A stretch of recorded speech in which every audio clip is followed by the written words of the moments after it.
Շնորհակալ եմ, պարոն նախագահ, նախ հիշեցնեմ, որ նախորդ ասուլիսին ես ձեզ հարցազրույցի առաջարկ էի արել, դուք էլ ոնց որ չէիք հրաժարվում,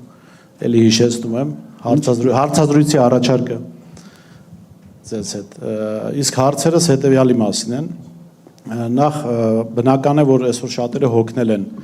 այս սուպեր վարչապետական համակարգից և անբնական իշխանության կենտրոնացում է տեղի ունեցել մի անձի ձեռքում,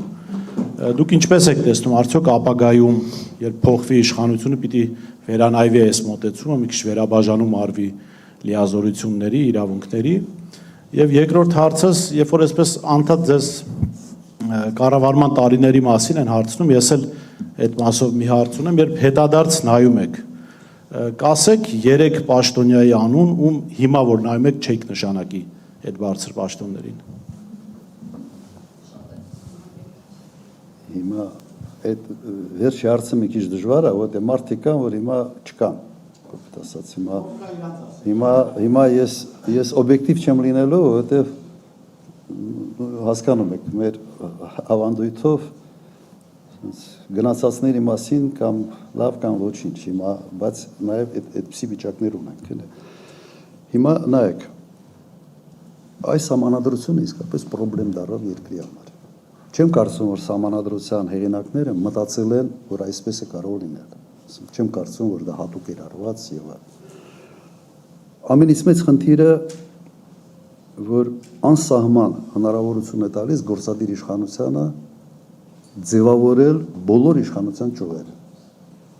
Եվ ամենից մեծ խնդիրը դատական իշխանությունն է այսօր։ Որտեղ դատական իշխանությունը պետք է լինի հակակշռողը։ Այն իշխանությունը, որը թույլ չտա այդ բեսպրեդելը, որ այսօր մենք տեսնում ենք ամեն քայլափոխել։ Հիմա նայեք, ձևավորվել է մոնոիշխանություն։ Մեկ կուսակցություն խորհրդարանում ունի մեծամասնություն։ Բոլորը ընդունում ենք նաև իրենք են ասել ինքնահռչակ ուսապարկեր են։ Ես չեմ դա ասել։ Մեջբերում են։ Հիմա պարզ է, որ բոլոր քվեարկությունները որոշում է մեկ մարդ, վարչապետը, թե ոնց քվեարկեն ում համար։ Եթե այդպես չլներ, Արմեն Դանիելյանը չէր կարող ընտրվել դատավոր Արմեն Դանիելյանը Վճռաբեկ դատարանի դատավոր։ Ուղղակի անհնար կլիներ։ Հիմա ինչ է կատարվում։ Սահմանական դատարան, սա գալիս են խորհրդարանով են անցնում։ ԲԴԽ գալիս են խորհրդարանով են անցնում։ Վճռաբեկ դատարան գալիս խորհրդարանով են անցնում։ Խորհրդարանում իրենց օգտին քվեարկումը ԿՊ-ն, ԿՊ-ի որոշումը քվեարկության կայացնում է վարչապետը։ Սա նորմալ չի։ Սա նորմալ չի, սա հնարավոր չի, սա ով նստի այդ աթոռին, եթե խղճի կորուստ ունենա, ուրեմն մի քանի տարվա ընթացքում բերելով է մոնոիշխանություն եւ խորհրդարանում եւ դատական համակարգում։ Ով էլ լինի, ասեմ, եթե զուտ կորցնի իր խիղճը, էլի։ Հիմա քանի որ Նիկոլ Փաշինյանը խիղճ չի ունեցել ընդհանրապես, ինքը ստացել է մի շատ պարատ հող եւ հնարավորություն այդ մոնոիշխանությունը բոլոր ճյուղերում ձևավորելու։ Հիմա ինչ է կարելի անել։ Ես այո, այստեղ ունեմ շատ կոնկրետ առաջարկ։ Իհարկե պետք են սահմանադրական բարեփոխումներ։ Հիմա կարելի է անցնել կիսանախագահականի, բայց սա կարող է կտրուկ քայլ է եւ քաղաքական դաշտում կարող է շատերը սա չընդունեն, որովհետեւ sense կիսանախագահականը ենթադրում է որոշակի ազնվորվածություն նախագահի, իսկ սա sense ոչ բոլորն են սա ընդունում, հատկապես ոչ բոլոր կուսակցությունները։ Հիմա նայեք, կարող է լինել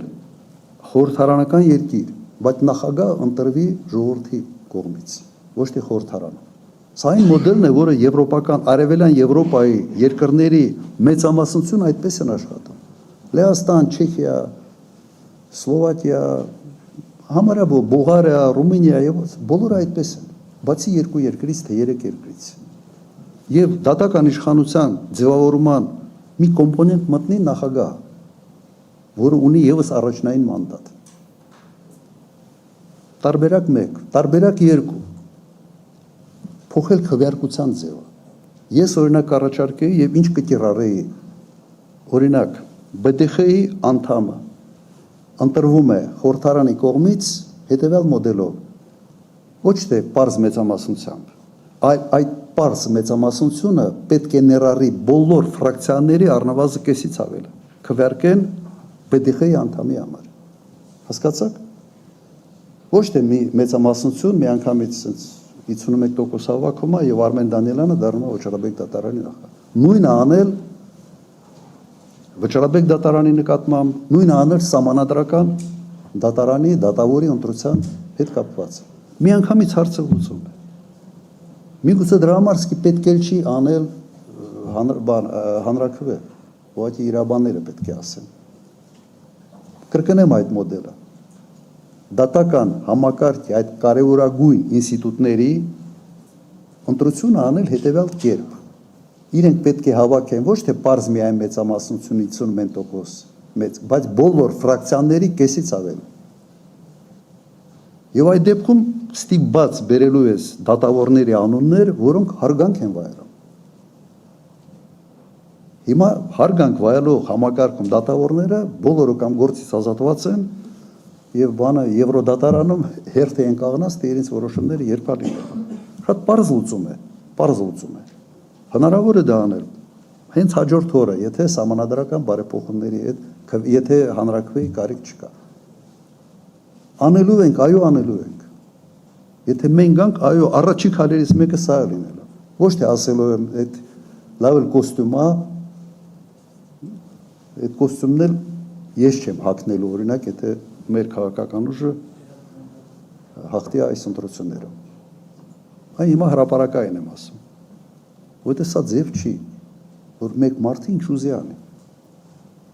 Այս սահմանադրությունը բռնապետ կերտելու սահմանադրություն է։ Բայց կրկնեմ, համոզված եմ, որ սահմանադրության հեղինակները չեն մտածել, որ կա նաև նման երևույթ, էլի, որ կարող է լինի ԿՊ, որը ընդունում են, որ իրենք ուսապարկ են։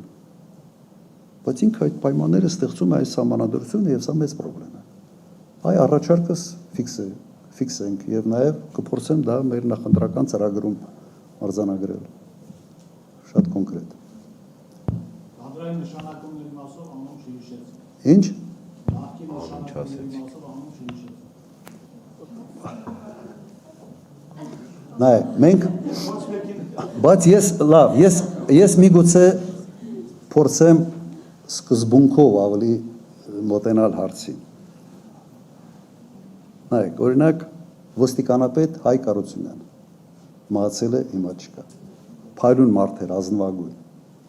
Որևէ մեկը չի կարող որևէ բան կպցնի Հայկ Արությունյանին այսօր։ Հայկ Արությունյանը ոստիկանապետ է աշխատել 99 թվականից մինչև 2008 թվականը։ Քանի տարի։ Ոչ թմրամոլություն կար այն ժամանակ այս ծավալի, ոչ գողություն, ոչ այդ այլ անդակությունները, որը այսօր ամեն քայլափոխին են։ Դպրոց է մտել արդեն։ Թմրամոլությունը մտել է դպրոցներ։ Քանի ոստիկանապետ է փոխվել այս 8 տարվա ընթացքում։ 6 թե 7։ Սա այն պաշտոնը չի, որտեղ դու կարող ես sense բանի պես էլի, sense վատ երազ ես տեսել, ինչ որ մեկը ականջիդ բանա փսփսացել, գնում ես ոստիկանապետ ես փոխել։ Կամ անվտանգության ծառայության պետ, քանի հոգի է փոխվել։ Եվ այսպես շարունակ։ Գյուղնախարար, օրինակ Լոքյան Դավիթ 90 քանի թվականից քանի տարի աշխատել։ Եթե հաջող մարդ այդ պաշտոնի, պիտի իսկապես երկար աշխատի, իր փորձը պիտի քամես, օգտակար պետք է լինի երկրի համար։